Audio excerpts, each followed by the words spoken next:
Craig, I don't know, did you catch up with that survey? Have you seen any background to it at all?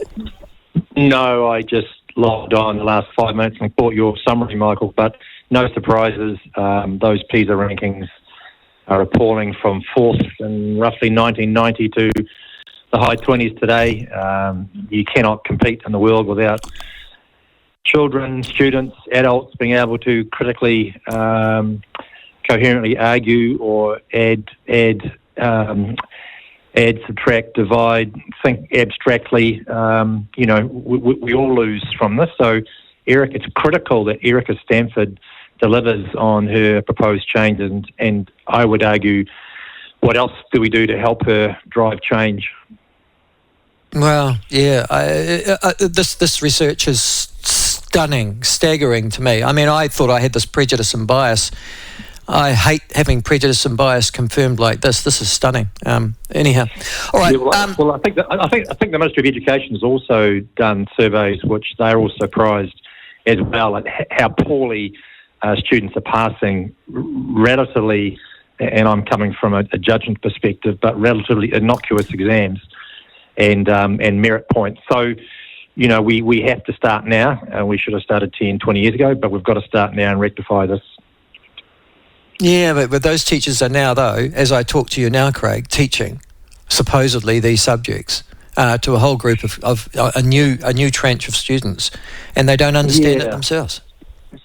Yeah, I was sort of thinking as you were summarising before I came on, the role of universities in our society. I mean, you'll know this from your own scholarship, but universities started in medieval Europe, driven by the Catholic Church, training people for the priesthood, and through the Reformation and the Enlightenment, they moved to pick up, the work of the early Greeks, Socrates and Plato, to think more carefully about what we call critical thinking. And you worry that way of teaching and learning has been lost. And if you fast forward 10 years without change, and you think of the role that large learning models will provide to all sorts of people in the workforce, that I just use a prompt and a question to deliver an outcome for me from a large learning model, and let's just say 80% of the population uses that same device, it drags up those who don't need to use critical thinking, but it makes the balance of people, whatever that number is, really important, because you need to challenge these large language models. But that's going to be increasing tension in our workforce. How do we ensure that the sources of information that we are all going to be using in the future are primary sources of evidence and can be challenged critically? It's an enormous challenge, not just for the education system, which is trying to deal with it now. In fact, I think International Baccalaureate is allowing students to use this because it's the way of the world. But where will the critical thinkers be, and will they be valued? Will those people on the edge of the distribution curve, those out in the far horizons who may not be valued but are really important for challenging the status quo? It becomes a real tension in our society, doesn't it? It does indeed. And in fact, if you substitute an intellectual appreciation or a deeper understanding of a subject for the polemic or the ideology of the day, it makes it even worse, doesn't it?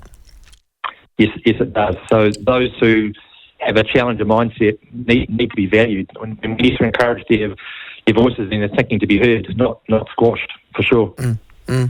Okay, mate. Well, that's that.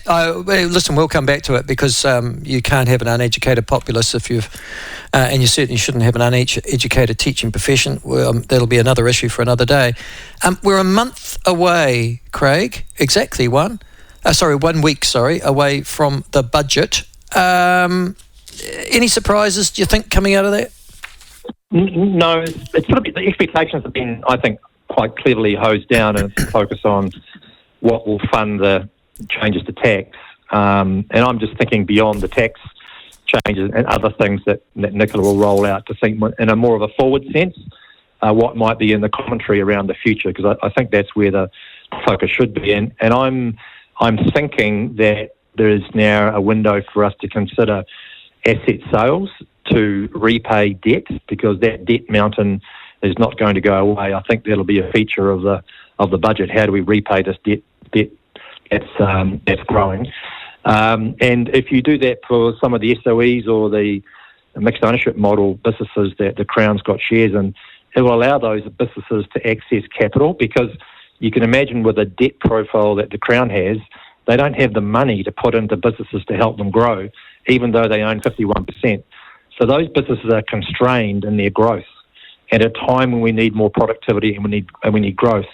So the Crown needs to step back and allow those businesses to finance their businesses with equity or debt without having to put more impost on the taxpayer. So that's the first thing.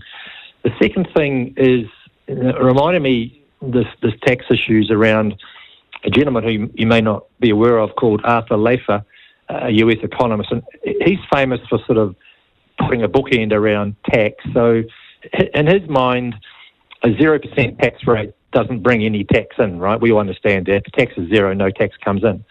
But at the same time, if we tax everyone at a 100% tax rate, so 100% of our income is taxed, we also get no tax income coming into the government coffers.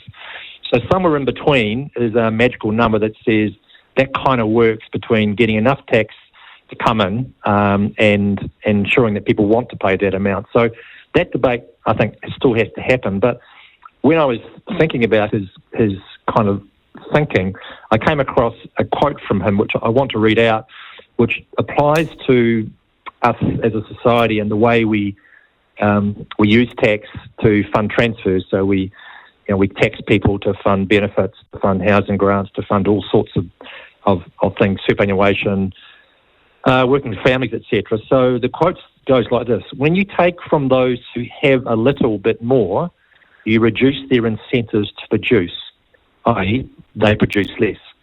When you give to those who have a little bit less, you provide them with an alternative source of income other than working, and they too will produce a little bit less.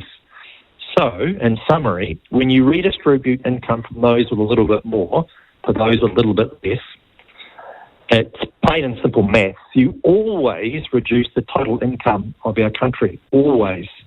And I'm wondering whether that's part of a key to thinking around how do we get more productive, is to think more carefully about the transfers we do. The second go on. Sorry, just on that. So, for example, if I give people who are on the welfare benefit more money to deal with cost of living pressures, that will disincentivise them from seeking employment or personal financial gain. And correct. If I tax people more, which is sort of socialist, but a sort of progressive concept that people should be taxed more, particularly say those over $130,000, $140,000, I will disincentivise them similarly from seeking to achieve greater advances as well. Yep. So on both sides, less production happens, less effort happens, less income, and we're worse off as a country. It anaesthetises the incentive to improve your own position. So that is, I think, a key to understanding how we can unlock rewards to effort in this country. And it's a feature of our society where we have 350,000 odd people on benefits. And that number includes people that have been on benefits for a long time. So there needs to be a repositioning of how we think about, leg up concepts, not a handout. The other thing is something that I picked up from Murray Horn this week. Murray was a Secretary for Treasury. He's in Wellington, involved in academia and other things these days. But he was asked, beyond the immediate budget, what things would he focus on? And he talks about things such as think about the results of public spending, not the public spending itself. You might recall the last government talked a big talk around how much they were spending on stuff, but actually that's not the point. It's the results of that spending, and we need to spend more time on understanding the effectiveness of that spending. Think more carefully about the role of government. Why should the government own stuff when they can just as easily regulate and get the same sort of outcomes that they want as a government? And interestingly enough, from his perspective, having been a leader, he was seeking much better public sector leadership, and that goes to the way the departments are run, the cultures and processes, etc. So I thought they were quite useful comments to think about, not just the immediate budget piece, which is a point in time, but about the reforms that need to happen down the track to make us a more productive and engaged society. So I thought they were pretty useful comments. I don't know whether Nicola Willis will pick them up or whether she'll be discussing them, but I think the forward-looking piece is what I'm looking for as opposed to just the tax cuts themselves.